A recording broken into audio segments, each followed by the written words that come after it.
Paciente físico no mundo da educação física é possível? Como são as oportunidades e áreas de atuação? Pode ser que você tenha o sonho de fazer educação física, mas tenha um receio, um certo medo por você ter alguma deficiência física. Talvez pensar que não consegue se inserir na educação física. Por isso hoje eu vou te falar o que você precisa saber sobre o assunto para tirar esse medo seu. Fechou? Pega na minha mão aqui que você tá comigo e eu tô contigo. Vambora? Vamos falar sobre esse tema que é tão importante e que não é falado na nossa sociedade, sobre a integração dos PCDs na educação física. Isso é interessante. Eu quero trazer aqui, começando falando sobre leis de cota. Lei número 8.213 está aparecendo aí para vocês, tudo certinho. Uma lei que vai defender que empresas que têm mais de 100 funcionários têm que ter de 2 a 5% de PCDs, pessoas que têm uma deficiência física, em seus cargos. Então essas empresas precisam ter de 2 a 5%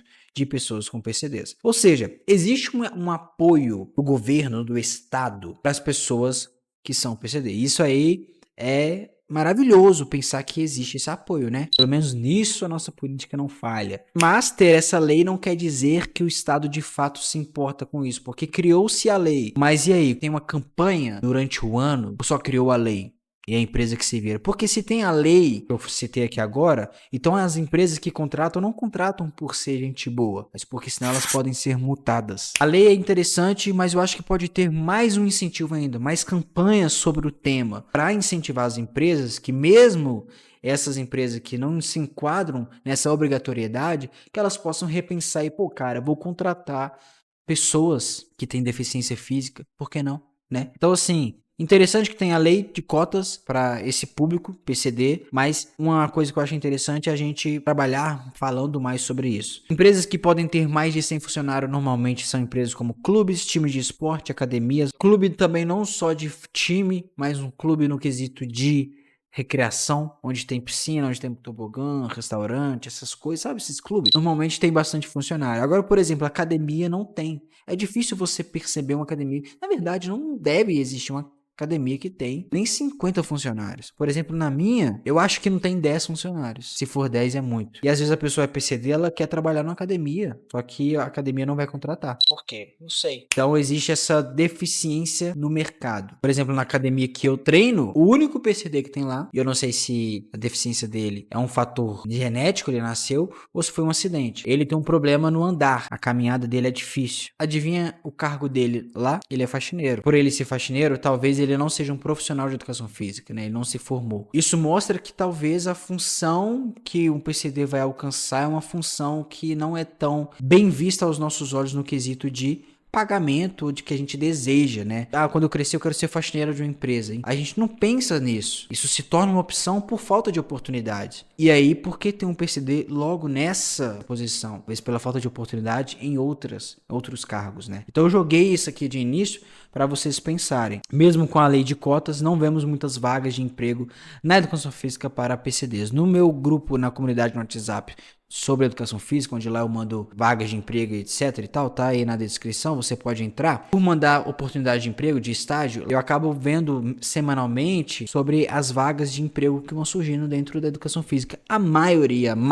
disparado, não inclui PCD. Por exemplo, aqui em Minas Gerais, aqui eu vejo que inclui bastante, é o Minas Tênis Clube. Mas academias, elas não incluem, cara, elas não contratam clubes de futebol, academia. Por exemplo, você consegue falar um técnico, um preparador físico, um fisioterapeuta, cara de fisiologia, que ele tem uma deficiência física? Você consegue lembrar, esse cara ele é técnico de um time e ele tem uma deficiência física. Nós não temos essas referências, né? O porquê disso a gente tem que mergulhar para entender, mas a gente não tem essa referência. E quantas pessoas que são PCDs sonham em alcançar isso, né? Então, são poucas oportunidades para as pessoas com PCD. Tá vendo essa informação que tá aparecendo na tela? A maioria das pessoas que assistem o meu canal não são inscritas, cara. E isso é uma sacanagem. Então, por favor, se você está assistindo esse vídeo, já viu algum outro vídeo meu e eu tenho te ajudado com as informações, levado conteúdo sobre educação física que não é muito forte no YouTube, por favor, deixe seu like, se inscreva no canal, compartilha com alguém que quer também fazer educação física.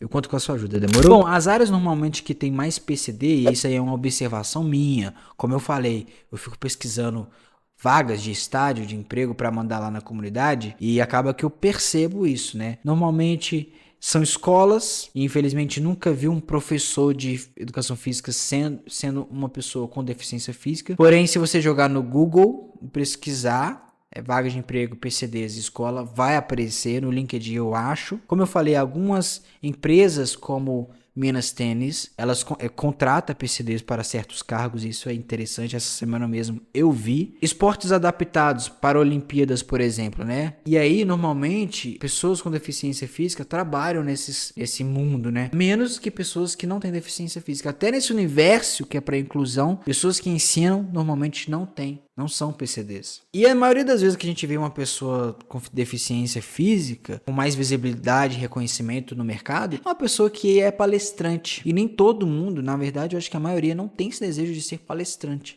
Percebe que o cenário de oportunidade para as pessoas que se encaixam no público de PCD, ele é escasso, ele é carente. E aí, por isso que eu falei no início que o governo, o estado, lançou uma lei top, mas cara, faz mais um tipo de incentivo, campanhas, propagandas, etc, para que inclua mais, aumenta a porcentagem que as empresas precisam contratar, porque senão a gente ainda vai sofrer com essa carência de pessoas PCDs que querem seu trabalho, querem seu dinheiro para pagar suas contas e viver, mas muitas das vezes não tem oportunidade na área. O público PCD tem ganhado muita visibilidade, reconhecimento e atenção como cliente. Por exemplo, eu tô formando em educação física, quero ser personal trainer, eu vou trabalhar com pessoas que são PCDs. Um exemplo, tá? Eu tô me importando com o PCD no quesito dele ser o meu cliente, mas não temos visto tanta atenção, tanta visibilidade e reconhecimento do profissional que é PCD. É interessante que a gente se preocupa com o PCD no mercado de querer atendê-lo, mas a gente não tem o PCD nos abordando para nos atender como profissional. E olha para você ver aí, essa tabela que tá aparecendo aí, a gente tem no lado ranking pré-intervenção e ranking pós-intervenção. Se você depois quiser ler o site que fala sobre o processo de intervir e conscientizar sobre, tá na descrição. O fitness no pré-intervenção, ele tá em segundo lugar. E no pós-intervenção, ele continua no segundo lugar. Porque todo mundo que forma educação física quer trabalhar nessa área. Percebe que o PCD está em 8º. Agora, depois de uma intervenção, ele foi para 4º. Ou seja, as pessoas que formam educação física têm se importado mais em atender esse público, o que é muito interessante. Porém, esse público que está sendo atendido, muitas das vezes também pode querer trabalhar sendo um profissional de educação física. Então, tivemos intervenção para atender, mas precisa ter uma intervenção para essas pessoas atenderem. O público PCD aumentou, mas o profissional nem tanto. O número de profissional nem tanto. Eu quis trazer esse vídeo para conscientizar um pouco mais vocês sobre esse assunto, principalmente se você é PCD e você quer fazer educação física. Tá aqui o meu incentivo para você, tá? Não deixa que as suas limitações limite a sua vida. Falar é muito fácil, eu entendo. Mas nós temos diversos exemplos de pessoas que não aceitaram as dificuldades e foram pra cima. Pessoas que têm dificuldade e são destaque no fisiculturismo, são destaque em competições de alto nível. Então você também pode se espelhar nessas pessoas e dizer, eu consigo. Então foi um vídeo para incentivar, mostrar que sim, de fato existe uma dificuldade para você se inserir no mercado. Mas você pode ser a pessoa que vai começar esse movimento. E aí eu te incentivo pra caramba. E para você saber quais áreas, sendo um estudante ou futuro estudante de educação física, quais áreas você pode atuar, eu recomendo fortemente que você assista ao vídeo que está aparecendo na tela agora.